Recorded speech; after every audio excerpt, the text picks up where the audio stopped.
बच्चों आप सभी का स्वागत है गुरु कृपा क्लासेस में। तो हमारे पास इस चैप्टर में कितने क्वेश्चन बचे हैं? 2-3 क्वेश्चन बचे हुए हैं जो बहुत ही इंपॉर्टेंट है, ठीक है। और जिनके पेपर में आने के चांस सबसे ज्यादा रहते हैं, ठीक है। तो क्वेश्चन नंबर 8 जैसा हमने कल भी डिस्कस किया था, बहुत ही इंपॉर्टेंट है, पेपर में आ सकता है, ठीक है। अगेन क्वेश्चन नंबर 9 आ सकता है, ठीक है। उसके बाद जो क्वेश्चन नंबर 10 है हमारे पास, वो सब वो भी अगेन इंपॉर्टेंट क्वेश्चन है, मैक्सिमम टाइम पेपर में पूछ लेते हैं इसको, ठीक है।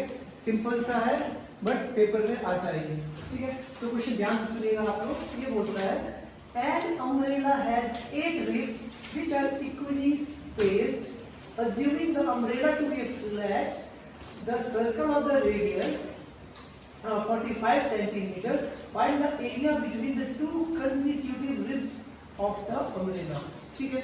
अब ये बोलता है कि हमारे पास एक अम्ब्रेला है, ठीक है जी।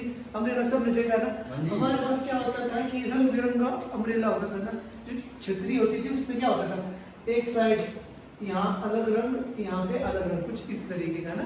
तो इसने बोला कि भाई जो ये अम्ब्रेला है हमने इसको क्या कर दिया, फ्लैट कर दिया, मतलब इसको मैंने खोल दिया पूरा ही।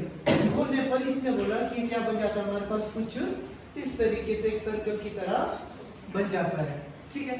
और इसने बोला ये जो सर्कल की तरह बन रहा है हमारे पास, ये इसमें कितनी रिब्स है हमारे पास, देखना। चलो एक डायमीटर 1 2 3 4 फिर बोलते हैं कुछ इस तरीके से 1 2 3 4 5 6 7 8 ठीक है। तो ये बोलता है कि जो हमारे पास अम्ब्रेला था ना, उसको अगर मैं खोल देता हूँ, फ्लैट कर देता हूँ, हाँ जी, तो खोलने पर वो क्या हो जाता है हमारे पास, बिल्कुल सर्कल की तरह बन जाता है, ठीक है।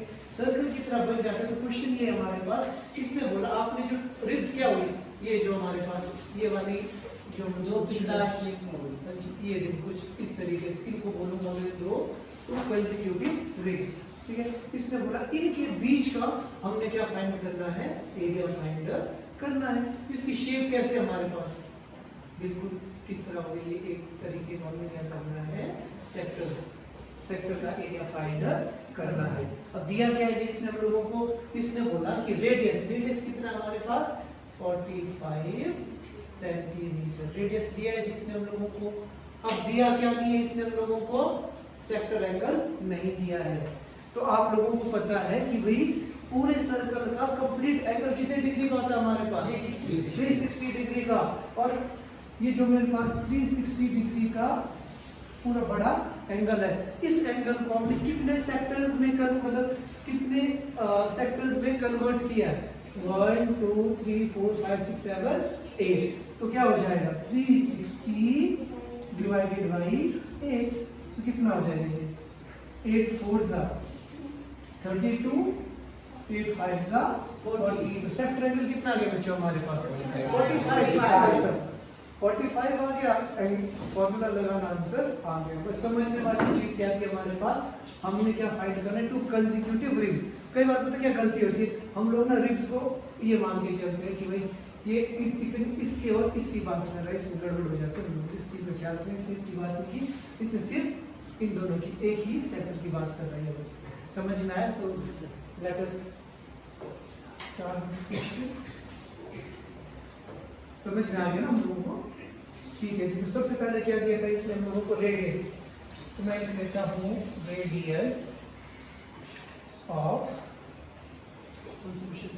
Radius of the flat circle. Radius of flat circle कितना था हमारे पास बच्चों, 45 सेंटीमीटर। तो इसके बाद में क्या निकालना है इसका सेक्टर एंगल। ये बड़ा ही सिंपल सा क्वेश्चन है ना, मैक्सिमम टाइम ना यहाँ से क्वेश्चन आते हैं, सिंपल से हैं बट आते हैं यहाँ से, ठीक है। इसी से ख्याल रखना हम लोग। तो सेक्टर एंगल कितना हो जाएगा बच्चों हमारे पास, चलो इससे पहले मुझे लिखना चाहिए था यहाँ पे नंबर ऑफ रिब्स, ठीक है। नंबर ऑफ रिब्स कितनी है हमारे पास, 8। So sector angle should be 360 degree divided by 8। तो कितना आ गया बच्चों हमारे पास 45 डिग्री, ठीक है।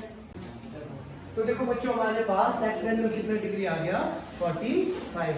अब देखो पेपर में ऐसा हो सकता है कि हम लोगों ने तो क्या याद करके रखा है इसमें 8 ही रिब्स बन रहे, क्या पता एग्जामिनर क्या करते 8 की जगह 10 कर दे, ऐसा भी तो हो सकता है ना।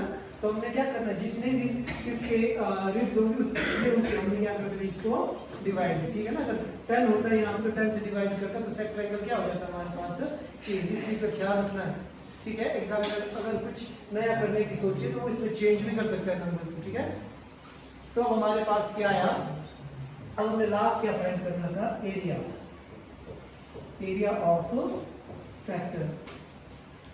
एरिया ऑफ सेक्टर का फॉर्मूला क्या था बच्चों, हमारे पास theta upon 360 degree multiply by pi r square, ठीक है। थीटा की वैल्यू कितनी थी हमारे पास 45 degree upon 360 degree multiply by pi की वैल्यू कितनी है इसमें नहीं दी है, तो 22/7 multiply by r is 45 multiply by 45, ठीक है जी। अच्छा जी, तो क्या है जी हमारे पास 45 था, ठीक है। तो 5 9 सा, अच्छा 9 का टेबल बोलते हैं, 9 से जल्दी हो जाएगा, ठीक है। तो मैंने बोला 9 5 सा 45, 9 4 सा 36, है ना। उसके बाद 5 1 सा 5, 5 8 सा 40, ठीक है। तो मैंने क्या बोला 4 2 सा 8, 11 2 सा क्या बोलते 22, so we will left with कितना है बच्चों हमारे पास 11 मल्टीप्लाई बाय 45 मल्टीप्लाई बाय 45 अपॉन 4, ये था ना, कुछ और तो नहीं बचा था, देख लीजिए जरा। हमारे पास बचा था 45 multiply bye 11 upon 4, yes multiply by 7, तो कितना आ गया जी 5।